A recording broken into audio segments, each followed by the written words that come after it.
दिल्ली में अगर चुनाव होंगे तो बीजेपी हार जाएगी, इसलिए चुनाव टालने के मंशा से ये किया गया। नमस्कार, मैं हूं आपका दोस्त विजय विद्रोही और आप देख रहे हैं अनकट।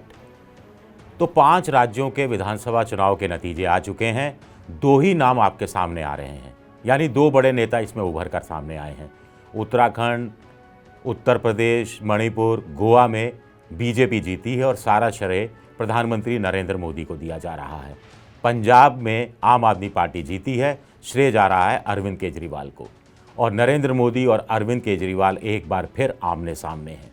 हम 2024 के लोकसभा चुनाव के संदर्भ की बात कतई नहीं कर रहे, हम उससे भी छोटे चुनाव यानी एमसीडी चुनाव की बात कर रहे हैं।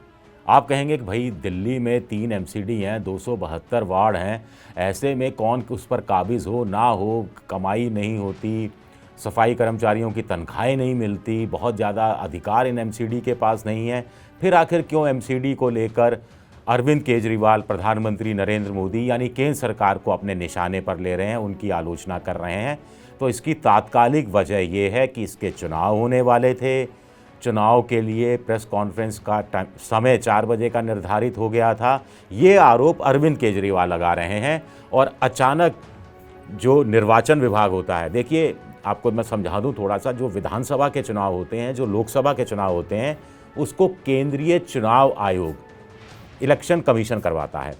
और जो राज्यों के अंदर पंचायत के चुनाव होते हैं, एमसीडी के चुनाव होते हैं, नगर पालिका, नगर निगम, नगर परिषद के चुनाव होते हैं, उनका निर्वाचन विभाग होता है, राज्य निर्वाचन विभाग, वो चुनाव करवाता है। तो केजरीवाल का बड़ा आरोप है कि केंद्र सरकार की तरफ से चिट्ठी आई कि साहब एमसीडी के चुनाव आप टलवा दें, क्योंकि हम तीनों एमसीडी को मिलाकर एक एमसीडी करने जा रहे हैं। इससे केजरीवाल तिलमिलाए उठे हैं। एमसीडी को इकट्ठा करना, एक करना तो बहाना है, मकसद चुनाव टालने का था।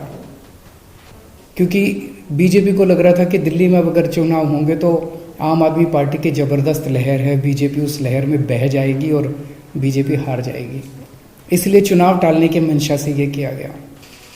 दूसरा, ये भी लोग कह रहे हैं कि चुनावों का तीनों नगर निगम एक साथ करने से क्या लेना देना है। वो कुछ तर्क दे रहे हैं जो गले नहीं उतरते। वो तर्क दे रहे हैं, ऐसे तो साहब लोकसभा चुनाव से पहले केंद्र सरकार लिख कर दे देगी, साहब हम ना संसदीय प्रणाली नहीं चाहते, हम प्रेसिडेंशियल सिस्टम चाहते हैं, तो चुनाव टलवा दो। या हम चाहते हैं जैसे 2 स्टेट एक हो जाएं, जैसे राजस्थान में चुनाव हो रहा है तो चुनाव आयोग लिख के को केंद्र सरकार कहेगी साहब हम चाहते हैं गुजरात और राजस्थान एक हो जाएं, इसलिए चुनाव टलवा दो। खैर ये तर्क मेरे तो कभी पल्ले नहीं पड़े, लेकिन हो सकता है कि आम आदमी पार्टी के कार्यकर्ताओं को इसमें दम लग रहा हो, क्योंकि उनके बड़े नेता ने ये बात कही है। तो केजरीवाल आखिर चाहते क्यों हैं? देखिए, दिल्ली में पूर्ण राज्य का दर्जा नहीं है, आधे राज्य का भी दर्जा नहीं है, पौन राज्य का दर्जा है एक तरह से। और केजरीवाल साहब की बड़ी इच्छा है किसी पूर्ण राज्य के मुख्यमंत्री बनने की। पंजाब में उनकी सरकार बन रही है, लेकिन अफसोस भगवत मान मुख्यमंत्री को उनको मुख्यमंत्री बनाना पड़ रहा है, वो खुद बन नहीं सकते। 7 लोकसभा सीटें हैं, 7 में शून्य पर आती है आम आदमी पार्टी। तो केजरीवाल को लगता है कि अगर एमसीडी पर उसका कब्जा हो जाए, विधानसभा चुनाव के साथ साथ, विधानसभा सीटों के साथ साथ, तो एक बड़े पॉलिटिकल सर्किल में उनका कब्जा हो जाएगा। आम आदमी पार्टी के जो कार्यकर्ता हैं उनको खपा दिया जाएगा। अभी तो 70 सीटें हैं, कितने लोगों को आप खपाएंगे? तो 272 वार्ड में खपा दिया जाएगा। छोटे मोटे दूसरे काम भी, कमाई का एक जरिया भी उनको दे दिया जाएगा, मिल जाएगा, ताकि वो जनता के संपर्क में भी रहें, जनता के काम भी करवाते रहें और लोकसभा चुनाव में इसका फ़ायदा उठाने की कोशिश करें। हो सकता है उनको लग रहा हो कि 2000 चुनाव के मद्देनज़र, 2024 के लोकसभा चुनाव के मद्देनज़र प्रधानमंत्री नरेंद्र मोदी एक लोकसभा सीट पर नज़र रखे हुए हैं और ऐसे में वो 7 लोकसभा सीटें दिल्ली की गंवाना नहीं चाहते, इसलिए एमसीडी के 3 की जगह वापस 1 टुकड़ा कर रहे हैं। वैसे इससे कितना प्रभाव पड़ेगा, ये कम से कम मेरी समझ से परे है कि अगर शीला दीक्षित ने 1 एमसीडी की जगह 3 एमसीडी की थी तो कितना फ़ायदा हुआ था। शीला दीक्षित को लग रहा था कि साहब एमसीडी पर बीजेपी कब्जा करती रही है, तो हम 3 कर देंगे तो 1 हमारे हिस्से आ जाएगा, लेकिन आया नहीं। आप भी जानते हैं कि पिछले कई सालों से एमसीडी पर पूरी तरह से बीजेपी का कब्जा रहा है। हालांकि शीला दीक्षित को ये ज़रूर लगता रहा कि जो एंटी इनकम्बेंसी है यानी नाली खराब होना, सड़क खराब होना, सड़क पर गड्ढे पड़ना, बस स्टैंड में तोड़फोड़ होना, इस सारा का सारा जो खामियाजा है वो एमसीडी के पार्षदों को ही उठाना पड़ जाता है और विधायक उससे बच जाते हैं एंटी इनकम्बेंसी से।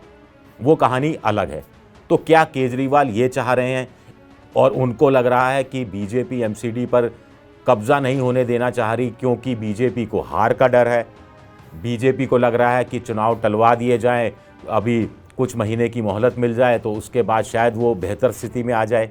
लेकिन भाई जो पार्टी 4 विधानसभा चुनाव जीत गई हो, चारों जगह सत्ता में वापस लौट के आई हो, एंटी इनकम्बेंसी का जिसने ओवरकम किया हो, वो भला एमसीडी के चुनाव से क्यों डरेगी, क्यों घबराएगी?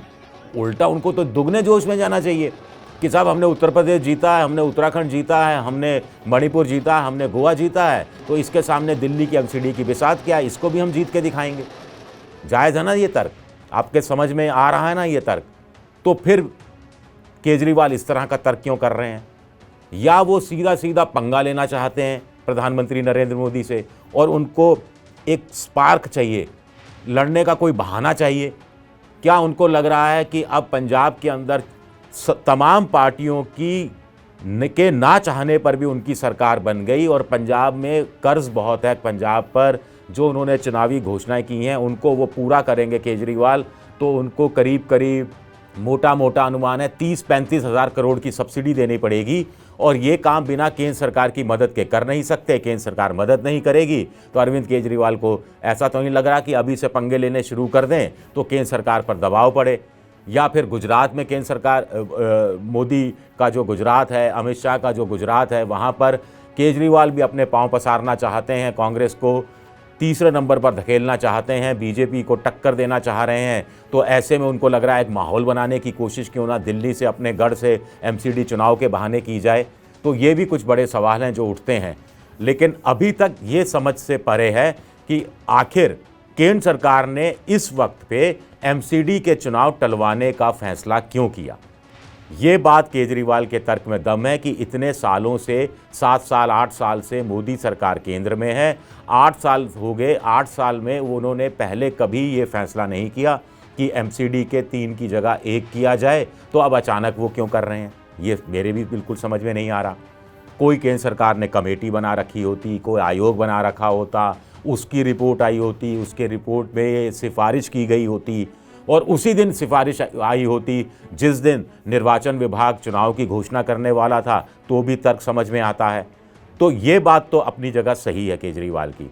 लेकिन क्या केंद्र सरकार बीजेपी चुनाव से, एमसीडी चुनाव से डर गई है? ये तर्क समझ में नहीं आता। एक ये तर्क मेरी बिल्कुल समझ में नहीं आ रहा कि 3 की जगह 1 एमसीडी हो जाएगा तो इससे केंद्र सरकार को या बीजेपी को, दिल्ली में बीजेपी को कितना फ़ायदा मिल जाएगा।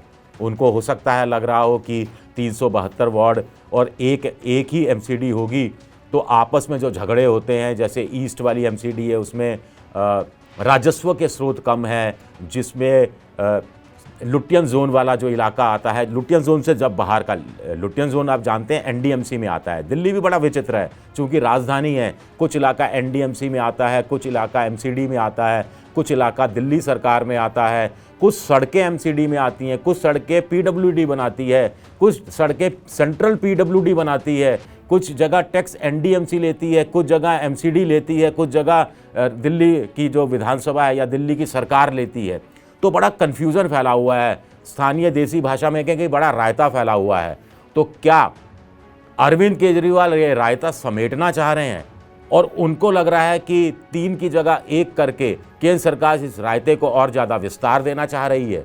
और कहीं ना कहीं केजरीवाल का जो एक सपना है कि 2024 में लोकसभा चुनाव में भी सीटें हासिल की जाए, इसके लिए बेस बनाया जाए एमसीडी चुनाव पर कब्जा करके, ताकि वो कह सकें कि साहब एमसीडी पर कब्जा हो गया, 272 वार्ड हमारे, 70 विधानसभा के अंदर 62 या 63 विधानसभा की सीटें हमारी और अब ये 7 लोकसभा सीटों पर भी कब्जा करना है। ये एक बड़ा नारा, एक बड़ा नैरेटिव केजरीवाल पेश करना चाह रहे हैं और बीजेपी नहीं चाहती ये नैरेटिव वो पेश करे। और इसलिए क्या 3 की जगह 1 कहने का बात कहकर, चुनाव टलवा कर वो कुछ समय खरीदना चाह रही है, टाइम बाई करना चाह रही है। और क्या वाकई में 3 की जगह 1 वो करना भी चाह रही है या नहीं भी करना चाह रही, ये भी कुछ समझ में नहीं आ रहा। ये भी एक कन्फ्यूजन फैला हुआ है, देसी भाषा में कहें तो रायता फैला हुआ है।